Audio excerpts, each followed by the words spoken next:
See how your security culture stacks up against KnowBefore's free test.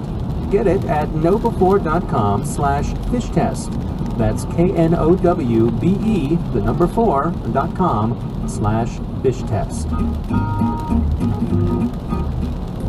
And we're back, Joe. It's always great to have Carol Theriault back on the show. This week, she speaks with Peter Draper. He's from a company called Gurukul, and they recently published an insider threat report. Here's Carol Theriault. So guys, I want you to meet Peter Draper, not the fictional character from Mad Men, but a security expert at Gurukul. Now, Gurukul is a company that is a global cybersecurity company that's trying to change the way organizations protect their assets and data information from both insider threats and external threats.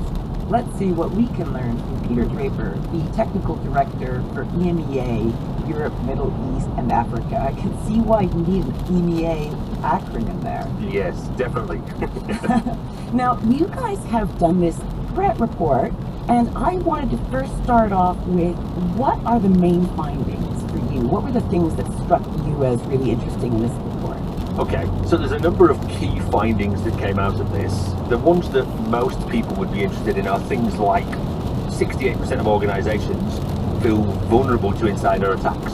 That's a pretty big number from my perspective. If we look at some of the other key ones, let's just pull some of these and then I'll talk about the ones that I'm interested in. So 53% of organizations insider threats has become significantly harder since migrating to the cloud.